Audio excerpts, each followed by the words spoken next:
मैं अपनी supreme court से आज एक डिमांड करने लगा हूं कि नवाज शरीफ खानदान की फेवर में कितने फैसले हैं। 80% इनकी फेवर में फैसले हैं इन अदलिया से। हुदैबिया का केस, आप सिंपल सी बात आपके सामने, ओपन एंड शट केस आप लोगों के सामने पड़ा हुआ है। हमारा जो मजहबी तबका अक्सर जो मौलाना फजल रहमान रिप्रेजेंट करते हैं, मसला क्या है आपके साथ? तकसीम हिंद के वक्त आप मोहम्मद अली जिन्ना के खिलाफ थे, आप वो पीने की तहरीक में भुट्टो के खिलाफ हो गए। उस भुट्टो के खिलाफ जो जिसने खत्म नबूवत के कानून पास किया, जिसने इस्लामी आइन दिया। हो रहा ये है कि कोशिश ये की जा रही है कि किसी न किसी तरीके से इंतखाबात से फरार इख्तियार करता है। अब ये जो मोजेस बेंच भी बना है, क्या ये बेंच कोई नून लीग का मुकदमा सुन रहा है, या ये बेंच पीपल्स पार्टी का सुन रहा है, या पीटीआई का मुकदमा सुन रहा है? ये तो इलेक्शंस के हवाले से बना है कि गवर्नर साहब और इलेक्शन कमीशन डेट नहीं दे रहे, आइन में लिखा हुआ है, तो मुकदमा तो उस हवाले से है। पर बेंच के ऊपर क्यों इतराज? इसलिए कि बहस का रुख मोड़ना है।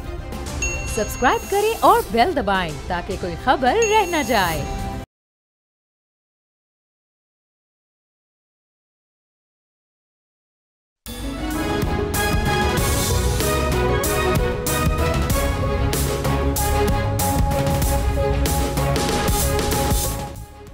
बिस्मिल्लाहिर्रहमानिर्रहीम, अस्सलाम वालेकुम नाज़रीन, आप बोल न्यूज़ देख रहे हैं। मैं इमरान रियाज खान हूँ। मेरे साथ जो मेहमान मौजूद हैं उनमें एक बहुत अहम मेहमान हमारे साथ अज़हर सिद्दीक़ साहब, लीगल एक्सपर्ट हैं। और ये जो केस इस वक्त सुप्रीम कोर्ट ऑफ पाकिस्तान में चल रहा है, इसमें एक जानिब से नुमाइंदगी भी कर रहे हैं और तमाम हालात व वाक़यात के और केस के अंदर जो चीज़ें चल रही हैं उसकी शहादत भी हमारे पास यहाँ पर मौजूद है अपने स्टूडियो में। हमारे साथ अतर काज़मी साहब मौजूद हैं, एनालिस्ट हैं, किसी तारुफ के मोहताज नहीं हैं। अली मोहम्मद खान, पाकिस्तान तहरीक इंसाफ के साबिक वफाकी वज़ीर, हमारे साथ आज मौजूद हैं इस प्रोग्राम में। सबसे पहले अज़हर सिद्दीक़ साहब, आज की जो हेयरिंग है उससे आपको इलेक्शन का मामला किस सिमत जाता हुआ दिखाई दे रहा है? क्योंकि लतीफ़ खोसा साहब ताल्लुक़ तो पीपल्स पार्टी से है, लेकिन उन्होंने क्लेम किया कि लिख कर रख लें 90 दिन के अंदर इलेक्शन करवाने पड़ेंगे। बहुत शुक्रिया इमरान रियाज साहब, कोई शक नहीं है इसमें, तो कोई शक नहीं है, बिला शुबा, बिला शक। आप ज़रा समझिएगा सुप्रीम कोर्ट क्या कर रही है इस वक्त। Supreme court, Lahore high court फैसला दे दिया है 10 फरवरी को कि इलेक्शन कमीशन को डायरेक्शन दी कि गवर्नर के साथ मुशावरत करके पोल की डेट का ऐलान करे। यानी ये फैसला हो चुका हुआ है। उसको डिले करने के लिए वफाकी हुकूमत, governor, election commission of Pakistan, निगरान हुकूमत गठजोड़ कर लिया और इंट्रा कोर्ट अपील फाइल की। उसमें 16 तारीख को नोटिस हुए, मैं पेश हुआ इन बिटवीन, फिर 21 को लगा, 21 को आगे फिर ये डिले करने लगे। मैंने शोर बड़ा डाला, मैंने कहा जी ये डे टू डे चलना चाहिए। वो चला गया मामला 27 के लिए। इन बिटवीन आपने देखा कि सेक्शन 57 के तहत सदर, और ये भी मैं बता दूं, सदर पाकिस्तान को मैंने लिखे हैं 5 नोटिस दिए हैं कि आप कॉन्स्टिट्यूशन हेड हैं। और जिस दिन ये फैसला किया सदर पाकिस्तान ने, लाहौर हाई कोर्ट ने आईनी दरखास्त के ऊपर उस सदर को नोटिस जारी किया कि सेक्शन 57 के तहत आप पोल डे का ऐलान कर दें। अब ये सारी चीज़ें सेटल हो गई हैं, लेकिन क्या कर रही हैं वो अदलिया को मिलाइन करने के लिए, टारगेट करने के लिए एक टारगेटेड कैंपेन शुरू की है। मैं बैठ के आज दोस्त से डिस्कस कर रहा था और मेरे दफ्तर ने एक बैठ के डाटा निकाल गया और मैं उनसे डिमांड करने लगा हूँ। मैं अपनी सुप्रीम कोर्ट से आज एक डिमांड करने लगा हूँ कि नवाज शरीफ खानदान की फेवर में कितने फैसले हैं। 80% इनकी फेवर में फैसले हैं इन अदलिया से। हुदैबिया का केस, आप सिंपल सी बात आपके सामने, ओपन एंड शट केस आप लोगों के सामने पड़ा हुआ है। अभी आप देख लें, आप एवन फील्ड का देख लें, अपील मरियम की सेटिसाइड होगी, ओपन एंड शट चीज़ें आपका रिकॉर्ड के ऊपर है, वो अपील में से एक्विट हो गई हैं। फिर आप अगर आ जाएं, ये अभी शहबाज शरीफ और हमजा शहबाज और सलमान शहबाज, इनका जो मनी लॉन्ड्रिंग का जो अकाउंटों के अंदर से पैसे निकले थे वो केस, मैं वही बता रहा हूँ ना कि अगर केसेस की डिटेल ले लें। अच्छा चले ले लें, यही बेंच बैठा हुआ है, इसी बेंच ने में से यानी 4 जो जजेस थे, उन्होंने वो केस सुना अपना वोट ऑफ नो कॉन्फिडेंस, वो स्पीकर की रूलिंग वाला, डिप्टी स्पीकर की रूलिंग वाला। और उसके ये तो इनका ख्वाब है। और वजह क्या है? वजह जरा समझिएगा। एक मेंबर बार काउंसिल हमारे, उनको सदर पाकिस्तान की ऑफर दी, अच्छी बात है सदर बनना, कुछ को उन्होंने कहा सेनेटर बनाना है। तो ये सारा जो खेल चल रहा है, इसका मकसद सिर्फ और सिर्फ है इदारों की तजलील करना। और मैंने तो आज सुप्रीम कोर्ट में अवामी मुस्लिम लीग शेख रशीद साहब की तरफ से अदालत की तवज्जो मबजूल कराई कि जनाब अदलिया की टारगेटेड कैंपेन हो रही है और सिटिंग जजेस पे ऐसा कभी नहीं हो सका। 3 लोग आपको याद होना चाहिए। बड़े सर फजलुर रहमान साहब ने बनना है सदर पाकिस्तान, उनसे कमिटमेंट है सबकी। वो पुरानी थी। नहीं, उनको देखें वो पूरी नहीं हो पाई ना, तो अब क्यू में वो सबसे पहले हैं। आप ठीक कहते हैं, लेकिन अभी जो कुछ है, चाहे लॉलीपॉप दिया हो, जो भी कुछ दिया हो, मुझे नहीं पता इस बात का, लेकिन इतनी मैं बता दूं आपको। अब जरा बात आती है जो मैं सम अप करते हुए इन चीज़ों को, कि हमें समझना क्या है। मैंने अदालत के तवज्जो इस तरह मबजूल कराई कि ये क्या जजेस को इस तरह टारगेट और मेलाइन किया जा सकता है।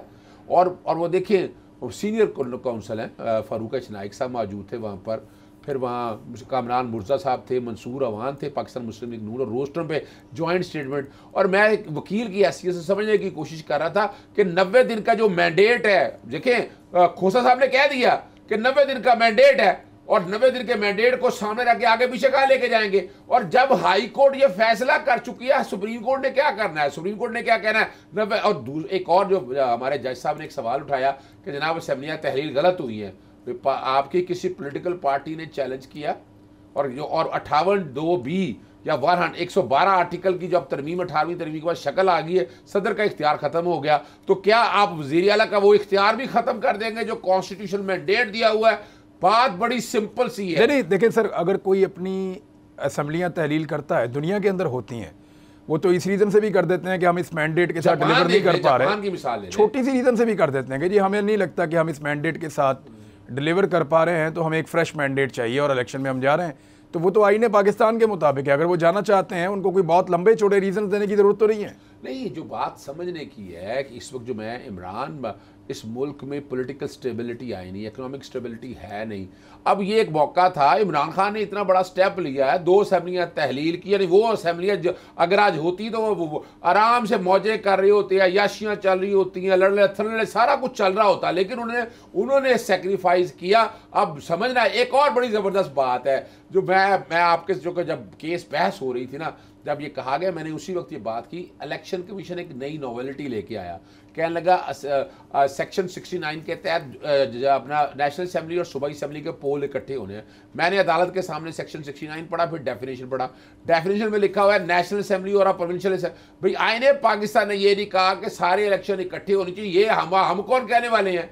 अब क्या है, अब मिसाल के तौर पर लार्जर बेंच बना दें जनाब, फुल कोर्ट बना दें। भाई ख्वाहिशात में बेंच नहीं बनते हैं। जस्टिस काजी फाइसा के केस में ये सेटल हो चुका है, मास्टर ऑफ द रोस्टर है जनाब चीफ जस्टिस साहब। चीफ अब आज खुद नोटिस लेने पे भी एतराज रहा, भाई वो 184(3) के तहत पिटीशनें आ गई हैं। और याद रखिएगा, अगर अदालतें कस्टोडियन नहीं है, मुझे PN भागवती के लफ्ज याद है, ये मैंने कोर्ट में भी कहा कि उनकी जजेस की ड्यूटी है एनफोर्स करना फंडामेंटल राइट्स और कॉन्स्टिट्यूशन को। अब जब कॉन्स्टिट्यूशन मैंडेट दे रहा है, हम और आप कौन है? और ये 90 डेज के अंदर ये पीछे भाग नहीं, जितना मर्जी भाग ले, जितना मर्जी हो। और याद रखूं, मैं आपको बता दूं, अब उन्हें और इन्होंने मैंने एक चीज अभी आपसे पूछनी है, कानून में केस नहीं लड़ना इन्होंने, लेकिन मैं वापस आऊंगा आपके बाद। कानून में केस नहीं लड़ना इन्होंने, लड़ना है सिर्फ ये, आप नोट कर लें, बयानात में लड़ना। इस तरह लड़ाई मार कुटाई, वो तो अदलिया को डिवाइड करने की एक कोशिश है ना। मैं आपके प्रोग्राम में आज ये रिकॉर्ड कर रहा हूं बात के, ये इन्होंने यही करना है। और ये चैलेंज मैं दे रहा हूं कि आवाम कौम के सामने रखे लाकर कि कितने केस। अच्छा, एक आज बात होती रही है, आप वहां मौजूद थे, कि फुल कोर्ट इसकी समाअत करे, यानी तमाम जजेस बैठ जाएं, तो वो उस तरफ मामला जा रहा है आपके ख्याल में?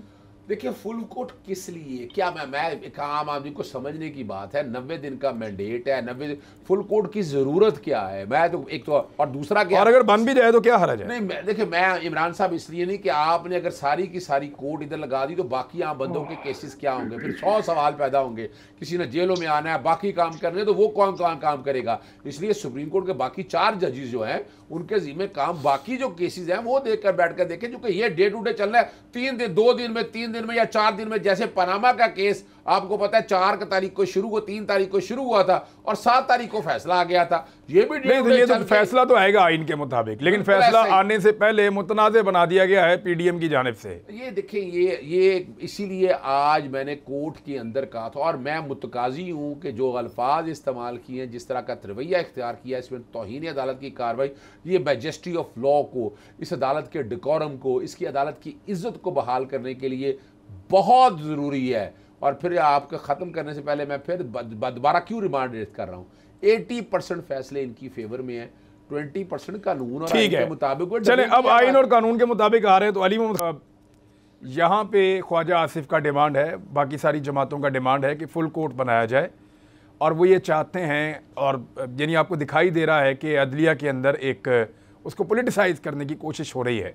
ऐसे में क्या आप लोग इस डिमांड को सपोर्ट करेंगे? बहुत शुक्रिया। बिस्मिल्लाहिर्रहमानिर्रहीम, अल्लाहुम्मा सल्लि व सल्लिम व बारिक अला सय्यिदिना मुहम्मद। पहले तो मैं ये कहना चाहूँगा कि सुप्रीम कोर्ट के चीफ जस्टिस का इख्तियार है सो मोटे नोटिस का, और बेंचेस जो हैं उसमें कितने जजेस होंगे, ये एक स्पेशल एक इख्तियार होता है चीफ के पास। अब उसको अगर पॉलिटिसाइज किया जाए और पॉलिटिशियंस की मन मर्जी पे बेंच बनना शुरू हो, तो मेरे ख्याल में जो एक इदारा अब रह गया है जिस पे अवाम का एतमाद है, तो उसको भी ठेस पहुंचेगी और ये सिस्टम में बहुत बड़ा नुकसान पैदा होगा। कल को कोई और डिमांड करेगा, परसों कोई और डिमांड करेगा। हालांकि कोई मज़ायक़ा नहीं है, लेकिन क्या जब चीफ ने फैसला कर दिया है तो किसी भी रीज़न पे कोई सियासी जमात अपनी अना की तस्कीन के लिए या मामले को डिले करने के लिए अगर इस तरह करे, तो क्या ये रिवायत डाली जानी चाहिए कि चीफ जस्टिस क्यों अपना फैसला वापस करे? अदरवाइज तो हमें कोई वो नहीं है, अमर मानी नहीं है। आपने फुल कोर्ट करना है, 3 जज बैठाने हैं, आपने लार्जर बेंच बैठाना है, आपने एक से ही करना है, हमें इस पे कोई इशू नहीं है। लेकिन ये रुझान ठीक नहीं है। मैं 2-3 बातें इमरान रियाज भाई आपके प्रोग्राम में करना चाहता हूँ। पहले देखें, मॉरल डिके है इस मुआशरे का, खासकर सियासी तबकात का और पढ़े लिखे तबकात का भी। हम जो अब देख रहे हैं, हम इस वजह से अपना फैसला नहीं करते या अपना सेट नहीं करते कि मैंने क्या लाइन लेनी है, कि मुल्क के लिए क्या बेहतर है, या आईन क्या कहता है, या कुरान क्या कहता है। हम ये सोचते हैं कि मेरा मफाद किधर है, मैं किस पार्टी के साथ अलाइन हूं, मेरे लिए फ्यूचर में क्या है, फिर वो लाइन हम लेते हैं। ये तो बड़ी क्लियर बात है। आईन का 224 आर्टिकल क्या है? हम अक्सर 224 करते हैं, अवाम की अक्सरियत को नहीं पता वो क्या है। मैं पढ़ देता हूँ, अंग्रेजी में है कि व्हेन द नेशनल असेंबली और प्रोविंशियल असेंबली, जब कौमी और सूबाई असेंबली इज डिसॉल्व, जब तहलील हो जाए, a general election to the assembly shall be held within a period of 90 days। एक जनरल इलेक्शन होगा, 90 दिन के अंदर होगा, आफ्टर द डिसोल्यूशन, तहलील के बाद। और and the results of the election shall be declared not later than 14 days after the conclusion of the polls। और इलेक्शन का रिजल्ट आपने 14 दिन के अंदर अंदर आपने वो दिखा देना है, आपने पब्लिश कर देना है। It is as clear as that. इस क्लियर डायरेक्शन के लिए इतना बड़ा मॉरल डिके है कि आपकी पूरी कौमी हुकूमत जो है, जो फेडरल गवर्नमेंट है, वो आईन पे अमल करने के लिए तैयार नहीं है। वो लोग जो उनसे अमल करवा सकते हैं, जो इस सिस्टम में हम सब लोग मौजूद हैं, कोई इसके लिए तैयार नहीं है। तो अब सुप्रीम कोर्ट को सो मोटो नोटिस लेना पड़ रहा है कि आईन की क्लियर, यानी कि कोई इबाहम नहीं है, कोई शक नहीं है, एवरीथिंग इज क्रिस्टल क्लियर। लेकिन हमें सुप्रीम कोर्ट से ये फैसले कराने। इसका मतलब है कि इतना बड़ा जो सेटअप मौजूद है, फेडरल गवर्नमेंट है, उसके बेशुमार सेक्रेटरीज हैं, बेशुमार वज़रा हैं, बहुत से बेशुमार ज़ेली इदारे हैं, वो सब आईन इम्प्लीमेंट करने में जो है वो नाकाम हो रहे हैं। अब इसमें एक नुक्ता और है, इमरान रियाज साहब जी, आप तो कोई मुफ्ती नहीं है, आप तो कोई बहुत बड़े आलिम फाजिल भी नहीं है, मेरी तरह आम आदमी है। आप पे अल्लाह ने ये फैजान कैसे किया है कि आपको हक और बातिल नजर आ रहा है, और उसका फैसला कैसे होगा? जिस तरह इमाम अहमद बिन हंबल रहमहुल्लाह ने एक दफा फरमाया था कि हमारे फैसला कौन करेगा, हक पे है, हमारे जनाजे करेंगे। ये अरशद शरीफ के जनाजे ने फैसला किया है। यार अरशद शरीफ जैसा आम आदमी, आप जैसा आम आदमी, खैर अरशद तो अब शहीद हैं, खास हो गए हैं, लेकिन हम जैसे आम लोग, या आप तो इंडिपेंडेंट लोग हैं, न्यूट्रल लोग हैं, आपने हम पे भी बेशुमार तनकीदें की हैं। मैं उन लोगों में से हूं जो, मैं 2013 से आपके प्रोग्राम में आ रहा हूं, आपने हमारी गलत चीजों पे हमें किया है। हमारी अपनी हुकूमत में उस्मान बुज़दार साहब के खिलाफ आपने प्रोग्राम किए हैं, मैं ऑन रिकॉर्ड कह रहा हूं, हमारी हुकूमत की गलत चीजों को आपने बताया। तो ऐसा नहीं है कि आप वन साइडेड हैं, लेकिन आपने एक फैसला किया कि मैं, ये मुझे सही लग रहा है ये चीज। यहाँ एक सवाल है, हमारा जो मजहबी तबका अक्सर जो मौलाना फजलुर रहमान रिप्रेजेंट करते हैं, या जमात इस्लामी वगैरह, वो भी खुला सामने नहीं आ रहे। एक सवाल मैं उस तबकात से करना चाहता हूँ, उसमें इल्ला माशाल्लाह उलमा हक भी हैं, लेकिन अक्सरियती जो जमीयत उलमा इस्लाम वाले जो हैं, मसला क्या है आपके साथ? तकसीम हिंद के वक्त आप मोहम्मद अली जिन्ना के खिलाफ थे। जब खत्म नबूवत का जो है एक कानून पास हुआ और न्यूक्लियर टेक्नोलॉजी लेके आए इस मुल्क में, और आईन पाकिस्तान पास किया भुट्टो साहब ने, आप वो पीने की तहरीक में भुट्टो के खिलाफ हो गए, उस भुट्टो के खिलाफ जो जिसने खत्म नबूवत के कानून पास किया, जिसने इस्लामी आइन दिया। और अब जब अमेरिका जैसी सुपर पावरों के खिलाफ इमरान खान खड़ा हुआ, दुनिया में जाके वो हुर्मत रसूल की जंग लड़ रहा है और सीरत नबी सल्लल्लाहु अलैहि वसल्लम की बात कर रहा है, और मुल्क में वो जो है हुर्मत कॉन्फ्रेंसेस और बेशुमार हर जगह नौजवानों को, करोड़ों फॉलोवर है इमरान खान के, वो कहता है आप किसी स्टीव जॉब को फॉलो मत करो, आप नबी पाक सल्लल्लाहु अलैहि वसल्लम को फॉलो करो। यहाँ फिर आप इमरान खान के खिलाफ हैं, आपके साथ मसला क्या है? What is the problem? आम लोग, अरशद शहीद जैसे लोग तो इस मुल्क में अपनी जान निछावर कर गए, और आप आज भी जाके उस जो है करंट लीडरशिप के साथ आप लोग बैठे हुए हैं। और अब जब आईन इतना क्लियर फैसला कर रहा है, आप वहां पे शशोपन, ये इस कौम का अलमिया है इमरान रियाज खान साहब। ये जो उस दिन कॉमसेट यूनिवर्सिटी में पर्चा आया, ये ऐसे नहीं आया, ये हमारी इस मॉरल डिके का नतीजा है। इसलिए मैं ये कहना चाहता हूं कि ये बहुत ही एक, हम क्रॉस रोड्स ऑफ हिस्ट्री में हैं। इस कौम ने तो फैसला कर लिया है, अब इस मुल्क के जिम्मेदार लोग जो मैटर करते हैं और अशराफिया, वो फैसला कर ले इस मुल्क के साथ करना क्या है। आजादी जो हासिल की थी उसकी सही मानों में हम हिफाजत नहीं कर सके, वरना IAEA के डीजी को जुर्रत ना होती इधर आने की, और उसको खान साहब हिंदुस्तान का चेक करता है। हम इशू पे वापस आएंगे, हम वापस इशू पे आएंगे। देखें, मैं अतर काज़मी साहब, ये डिवाइड इतनी ज़्यादा क्यों है? यानी तौहीन अदालत के लिए कोई सेलेक्टिव स्टैंडर्ड्स तो नहीं हो सकते। आज अदर सिद्दीक साहब ने ये मुतालबा भी किया अदालत में, तो तौहीन अदालत जो है उसके लिए ये तो मुमकिन नहीं है कि एक तरफ से एक छोटी सी बात हो और उस पर मुकदमा दहशतगर्दी के भी, तौहीन अदालत भी, और दूसरी तरफ से पूरी सुप्रीम कोर्ट के मुअज़्ज़ज़ जज साहिबान को तज़हीक का निशाना बनाया जाए और पाकिस्तान टेलीविज़न को और दीगर चैनल्स को इस्तेमाल किया जाए, उनकी तस्वीरें दिखाकर उनके लिए गलत अलकाब बोले जाएं और वहाँ पे कोई भी ना बोले। ये हाउ इज़ इट पॉसिबल? ये कोई दुनिया में कोई मिसाल मिलती है? देखिए, बड़ा अनफॉर्चुनेट है जिस तरीके से, देखें, अदालतें जो होती हैं वो तनकीद से मावरा नहीं होती, लेकिन फैसलों के ऊपर तनकीद होती है। अगर किसी फैसले में कोई नुक्स है, आप जरूर उसके ऊपर तनकीद करें। लेकिन यहाँ पे जिस तरीके से जजेस, मोजिज जज साहिबान की तस्वीरें लगा के और जिस किस्म की जुबान इस्तेमाल की जा रही है, मेरे ख्याल में बड़ी बदकिस्मती है। देखिए, आप आज अदालत ने अगेन रिस्ट्रेंट का मुजाहरा किया। अब हो रहा क्या है? हो रहा ये है कि कोशिश ये की जा रही है कि किसी न किसी तरीके से इंतखाबात से फरार इख्तियार करता है। अब ये जो मोजिज बेंच भी बना है, क्या ये बेंच कोई नून लीग का मुकदमा सुन रहा है, या ये बेंच पीपल्स पार्टी का सुन रहा है, या PTI का मुकदमा सुन रहा है? ये तो इलेक्शंस के हवाले से बना है कि गवर्नर साहब और इलेक्शन कमीशन डेट नहीं दे रहे, आइन में लिखा हुआ है, तो मुकदमा तो उस हवाले से है। पर बेंच के ऊपर क्यों इतराज? इसलिए कि बहस का रुख मोड़ना है। यहाँ पे तो मुझे तो कभी ये भी शक होता है कि इनकी ख्वाहिश है कि हमारे ऊपर लगे तौहीन अदालत, ताकि जो है बहस किसी और तरफ चले। और मेरे ख्याल में मोजिज अदालत ने, जो अवाम का बुनियादी हक है, जो किसी भी जमहूरियत के अंदर सबसे इंपॉर्टेंट और फंडामेंटल राइट है, वो वोट का हक है, वो उसके ऊपर बात कर रहे हैं। तो वो हो सकता है कि आगे जाके शायद कोई कार्रवाई भी हो, लेकिन यहाँ पे आप अगर अपना बयानिया इस तरह बनाने की कोशिश कर रहे हैं कि आप जजेस को टारगेट करेंगे। देखिए, खान साहब के ऊपर भी तनकीद होती है कि उन्होंने अदलिया के ऊपर तनकीद की, लेकिन तनकीद करने में और इस किस्म की जुबान इस्तेमाल करने में, बदजुबानी के जरिए बाकायदा उनके ऊपर एक तरह से हमला करने में फर्क है। अब इसकी वजह क्या है? देखें, इमरान खान का बयानिया आप कहते हैं कि जी अवाम में बड़ा मकबूल है, इन लोगों से बयानिया नहीं बन रहा। देखिए, बयानिया बनाने के लिए सिर्फ बदजुबानी या इल्जाम तराशी काफी नहीं होती है, आपको एक पैगाम देना पड़ता है, इंटेलेक्चुअल लेवल पे एक मुकदमा सामने पेश करना पड़ता है। वहां पे इमरान खान मुकदमा पेश करता है कि जनाब संगीन इंसानी हकूक की मुबैना खिलाफ वर्जी हुई, तो मोजिज अदालत को यह करना चाहिए। यहाँ पे तो जाती नोए के अलावा कुछ है नहीं है, मैं मेरे वालिद, हमें ये हो गया, हमें वो हो गया।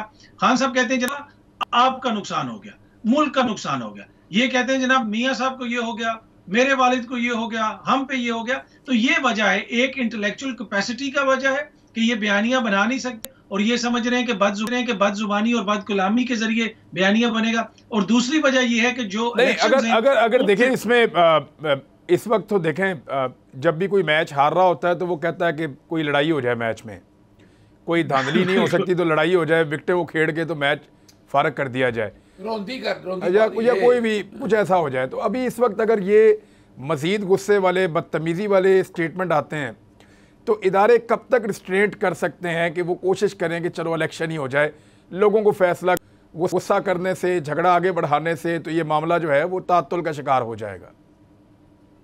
देखिए ज्यादा अरसा तो रिस्ट्रेंट नहीं कर सकते ना। इनको भी पता है कि जिन मोसेस जज साहब की कल की एक तस्वीर लगाई हुई थी, वो तो 17-18 में तो सुप्रीम कोर्ट जज ही नहीं थे।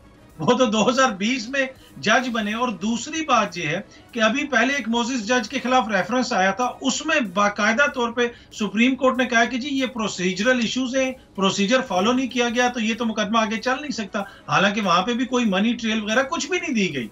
तो इनको भी पता है कि इसमें कोई मुकदमा नहीं है, कुछ नहीं होना। लेकिन बात वही है जिस तरह अजहर सदीक साहब ने फरमाया कि रौंदी डालनी है, विकटें उखाड़ के मैदान से बाहर। लेकिन बात ये है सर, देखिए विकटें उखाड़, एक हिम्मत चाहिए, कोई पीछे से आसरा तो होना चाहिए ना।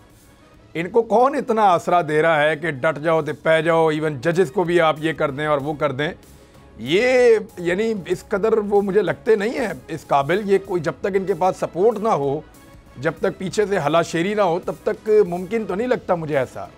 आपको क्या लगता है? देखिए इस पूरी डिस्कशन में जो सबसे इंपॉर्टेंट पॉइंट है ना, ये जो भी आपने रेज किया, ये सबसे, और ये पहले दिन से मेरे जहन में भी है कि ये बाकायदा कहीं से इनको एक तो हलाशेरी भी है, और दूसरा ये नहीं हुआ कि उन्होंने तकरीर के फ्लो में मोसेस जज साहिबान का नाम ले दिया। उन्होंने वहां पे बाकायदा पावर पॉइंट बना के एग्जैक्टली तस्वीर लगी हुई थी वहां पे। तो ये एक बाकायदा प्लानिंग के तहत है, और इनको भी पता है कि इसका आगे से क्या रिएक्शन आ सकता है। तो अब यकीनन कहीं ना कहीं से इनको कोई ना कोई आसरा है, तो ये इस किस्म की बातें कर। ठीक, ले लेते हैं, एक ब्रेक के बाद वापस आते हैं नाज़रीन, फिर बातचीत को आगे बढ़ाते हैं।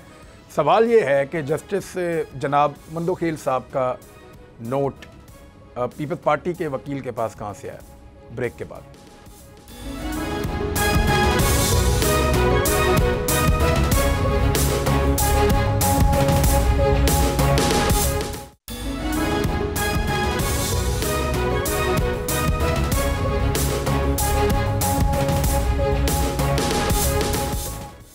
वेलकम बैक नाजरीन। अदर सिद्दीक साहब, ये जो फारूक एच नाइक साहब ने पढ़ के सुनाया जस्टिस मंदोखेल साहब का बयान, इसमें दो किस्म की राय है। एक तरफ कहते हैं कि वकला ने शायद वो लफ्ज़ ब लफ्ज़ नोट कर लिया था उसी तरह से जिस तरह वो बोला गया, लेकिन दूसरी जानिब कुछ सहाफ़ी क्लेम कर रहे हैं कि हम तो ये भी जानते हैं कि ये नोट उन तक कैसे पहुँचा, लेकिन वो बताना नहीं चाह रहे। तो एक्चुअली ये हुआ क्या अदालत में? देखिए, ये तो आप लोगों को कुछ तारीख़ी तौर पर याद होना चाहिए कि जस्टिस काजी फाजी साहब जब वो रेफरेंस से पहले वो ख़त लिखा करते थे, तो वो ख़त जो वो लीक हो जाया करते थे वो पब्लिक हो जाता था पहले। यस, आपको रिकॉर्ड की बातें मैं याद कराता हूँ, और इसमें एक रेफरेंस, यानी वो ख़त सुप्रीम कोर्ट में पहुँचता था और इससे पहले कि सुनवाई हो वो ख़त पब्लिक हो जाता था। और ये बाकायदा इस पर एक रेफरेंस भी फाइल हुआ था। मैं उनमें नहीं जाना चाहता, लेकिन जहाँ तक जस्टिस जमाल मंदोखेल को मैं जानता हूँ ना, आर्टिकल 63A के जब आर्गूमेंट्स हो रहे थे, तो आर्गूमेंट्स कंक्लूड होने के 1.5 घंटे बाद जब मैं पाकिस्तान मुस्लिम लीग काफ की तरफ से कर रहा था, तो उन्होंने बड़े गौर से सुनने के बाद कि you had been able to persuade me although I am not subscribe to आपके, मैं आर्गूमेंट से इतफाक़ ना करूं, लेकिन वो मैं जो बात कहना चाह रहा हूं आपके सामने कि वो एक जेंटलमैन आदमी है। अब किसने क्या किया है, ये एक बड़ी तकलीफ दे बात है मुझे। और वो बाकायदा नोट तो आपको पता है सोशल मीडिया पे फ्लॉट करता फिर रहा है, हर एक के पास है। और जब मैं चूँकि वहाँ वीडियो लिंक पे लाहौर से मौजूद था, जब खुद का फारूक एच नाइक, तो जनाब चीफ जस्टिस ने पूछा कि आपके पास नोट कहाँ से आ गया, वो तो अभी पार्ट जजमेंट का हिस्सा बनना है उस ऑर्डर का, तो वहाँ वो स्टेप बैक लेना पड़ा उनको। तो वो वहाँ से, मैं उनके बारे में जो कि हमारे दोस्त भी हैं, मैं उनमें बात नहीं करना चाहता, लेकिन वो नोट जो कि अब सोशल मीडिया पे आ चुका है, ये मैं मुनासिब यही समझूंगा कि जैसे जमाल मंदोखेल को इसकी खुद इंक्वायरी करनी चाहिए कि देखो उनकी शख्सियत के ऊपर जो है ना ये उंगली अब उठ रही है। और देखिए, एतराज़ जो मर्जी हो, जब तक वो बाहर साइन नहीं हो जाता बाहर तो आ नहीं सकता ये नोट। और बाकायदा उस पर नाम लिखा हुआ है, अल्फाज सारे तहरीर के, जिस किसी ने भी शरारत अगर किसी ने की है तो वो सामने आना चाहिए। और नोट, अगर ये नोट वही है तो वो जजमेंट का हिस्सा, जो उस ऑर्डर का हिस्सा बन जाएगा। मकसद जरा समझिएगा, मैं जो बात समझ रहा हूँ कि ये मेरिट पे केस नहीं लड़ना, किसी ये जो हो रहा है, ये 13 सियासी जमातें जो है ना, जो है ये जो इकट्ठे होके आए हैं सर ना, तो वो तो पनामा का केस भी मेरिट पे नहीं लड़ते थे, वो ये कहते थे कि केस बाहर लड़ना है, अदालत में नहीं लड़ना। और वो उस वक्त भी यही शिकवा था कि अदालत में लड़ो, वो कहते थे बाहर लड़ेंगे। ये मौका कभी आते हैं कौम के ऊपर। कौम पे इस वक्त मौका एक ऐसा आ गया है कि इदारों की तौकीर, यानी जो बात कर रहे हैं ना जमहूरियत को मजबूत करने की, तो भाई फैसला एक खिलाफ होता है, एक फेवर में आता है। ये फैसले कब से धौंस धांधली से मर्जी से लेना, यानी आपने ख्वाजा आसिफ की तकरीर नहीं सुनी वैसे वो जो पार्लियामान में की, मुझे दुख और अफसोस होता है उस पार्लियामेंट। उन्होंने कहा कि जजेस जी हमारा मैंडेट जो है उसके अंदर आ रहे हैं। आर्टिकल 69 को सामने रख कर देखें, ये आर्टिकल 62(1)(f) जजेस ने नहीं बनाया था, ये सादक और अमीन होने के स्टैंडर्ड आप लोगों ने 18वीं तरमीम के जरिए डाले थे और उस पर फिर अमल दरामद हुआ।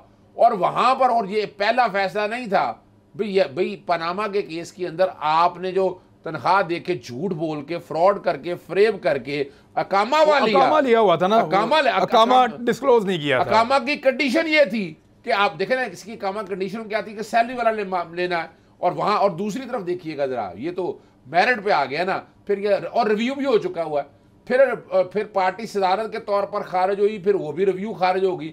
यानी सारे दरवाजे बंद है, पता नहीं कौन सा दरवाजा खुद। जिस दिन 2/3 अक्सरियत ले आएंगे ना, तो आइन में तरमीम कर दीजिएगा कि सुप्रीम कोर्ट के फैसले भी आप बदल देंगे। लेकिन ये ग्रांड नॉर्म, ये इंडियन जजमेंट उठाकर देख ले, पाकिस्तानी जजमेंट उठाकर देख ले, ये अदालतों का वजूद खत्म नहीं कर सकते।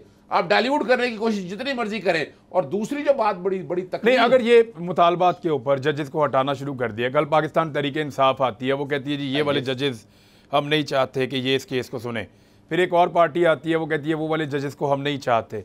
तो जिसका केस लगेगा वो अपनी पसंद के जजेस के पास लगवाएंगे। अच्छा, ये तारीख बताऊं क्या है इस पे इमरान, इस तरह ये तौहीन अदालत कहलाती है। यानी या लाहौर हाई कोर्ट में इस तरह की दरख्वास्त दायर हुई थी और जस्टिस मंसूर अली शाह उस वक्त गालिबन वकील थे और मैं उस केस को जानता हूं। तो अदालत ने कहा ये तौहीन अदालत है, आप कह रही हैं इस जज के पास जाना, उस जज के पास जाना, और यानी ये जो बैठकर ये जो डिमांड करना ना कि फलां जज के, यानी आप ये कह सकते हैं कि मेरा जज नहीं, यानी ये जज नहीं वो जज है। जब आप इस तरह अपनी मर्जी के जज डालें तो ये तौहीन अदालत के जिम्मे में आता है। अच्छा, कोई ऑप्शन है ऐसा कि 90 दिन में इलेक्शन ना हो, कोई और चीज निकला है? कोई चांस नहीं है। मैं देखिए, दो बातें समझ नहीं है, मैं तो पहले दिन से लगा हूं और जितना रिकॉर्ड मुझे सामने पता है 90 दिन में से आज 41 दिन गुजर गए हैं। ठीक है, आप बाकी रह गए 49 दिन। हाँ जी। तो सेक्शन 57 के तहत 54 दिन का तो शेड्यूल देना है, 7 दिन में इलेक्शन कमीशन ने डेट देनी है, जो मर्जी आप कर लें। पोल्ड, ये देखें ये केस है। एक मिनट, ये 6 हफ्ते का टाइम होता है पूरी कैंपेन के लिए। आप देखें ना, पोल डे देना पड़ेगा। और उस पोल डे पे मैं बड़ा स्टूडेंट ऑफ लॉ हूं। नहीं तो अब तो डिले करने की कोशिश करेंगे ना, वो इसको डिले करें और 90 से आगे ले जाएं। अच्छा, वो किस लिए किया है? मेंटेनेबिलिटी का डाल लिया, जजेस का इशू डाल लिया, ये रोंदी मारना और इसको कहते हैं। मेरिट पे बात करें ना भाई मेरिट पे स्टूडेंट ऑफ, यानी आपके पास लाहौर हाईकोर्ट में बड़ा वक्त था। अच्छा, इस पे कोई बात नहीं कर रहा कि इलेक्शन 90 दिन के अंदर होंगे या बाहर होंगे, बात इस पे कर रहे हैं कि ये वाले जज को सुनना चाहिए या ये वाले को नहीं सुनना चाहिए। ये आप कह रहे हैं। और क्या केस ना, देखिए इमरान, लाहौर हाईकोर्ट में कितने दिन समाअत हुई, अटॉर्नी जनरल दफ्तर से भी आए, एडवोकेट जनरल दफ्तर के से भी आए, इलेक्शन कमीशन ने भी प्राइवेट वोकला किए, सारा भाई वहां ये सारी बहस हुई है और उसके बाद फैसला हुआ। हमने अगर इस मुल्क को लेके जाना ना आगे, अब आइन देखें, अब पहले आर्टिकल 6 टूटता था ना, कुछ नहीं होता था। जनरल परवेज मुशर्रफ की दफ़ा हुआ, लेकिन वो बदनीति पे सारा नज़र था। नवाज शरीफ, अब आप अंदाज़ा लगाएं कि नवाज शरीफ ने जितना पाकिस्तानी एस्टैब्लिशमेंट को तारीख में नुकसान पहुंचाया है ना, मैं गिनवाना शुरू हो जाऊं तो शायद मैं ना गिनवा सकूं। अब मौका एक ऐसा आ चुका है कि इस मुल्क को आगे आने दें।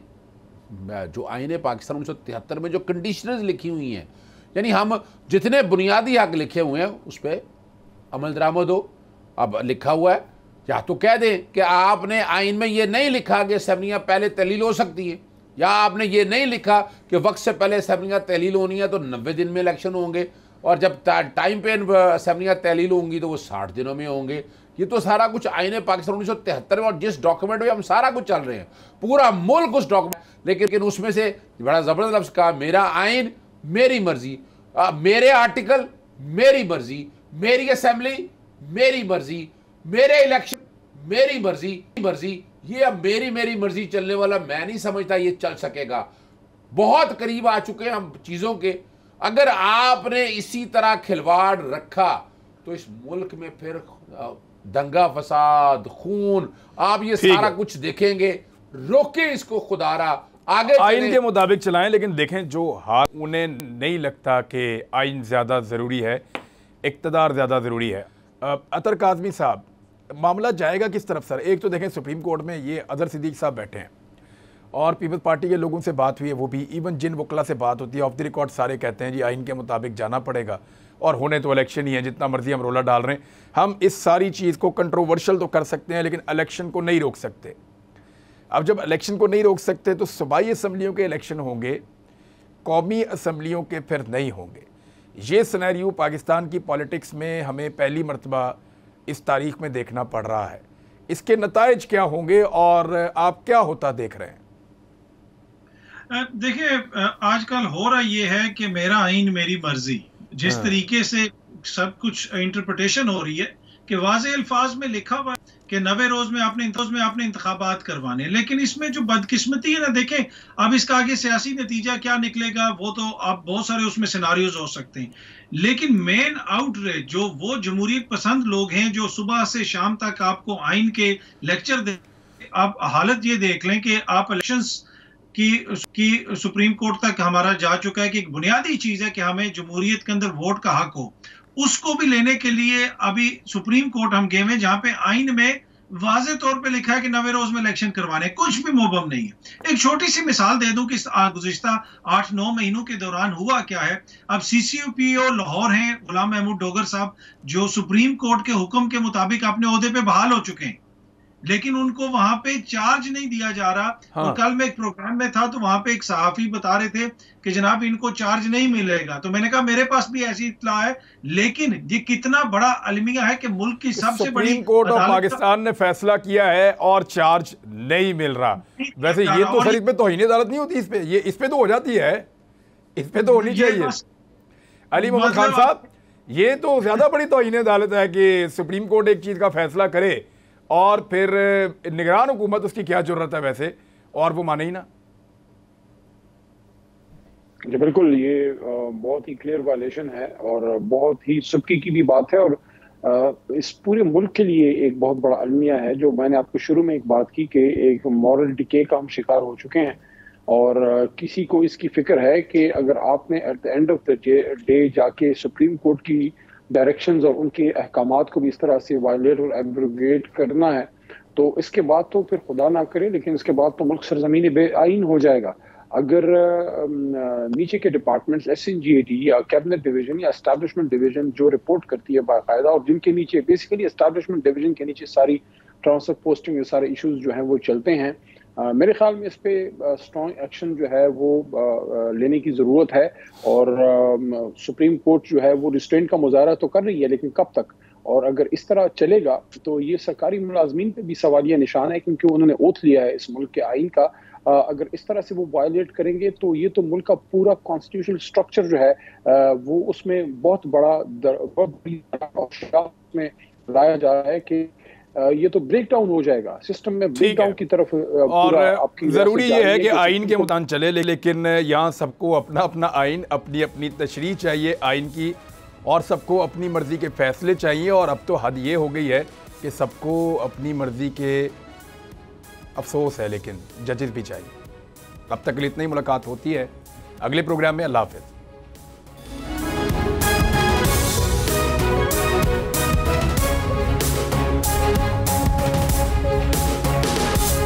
इम्पोर्टेड हुकूमत और उनकी हवारियों की अदलिया के खिलाफ हर्जा सराई, मरियम नवाज की अदलिया और फाजिल जज साहिबान पर शदीद तनकीद। इस घिनौनी साजिश को बेनकाब करने पर बोल को एक दफा फिर नशरियात की बंदिश का सामना करना पड़ रहा है। बोल अदलिया की इज्जत के लिए खड़ा है और खड़ा रहेगा।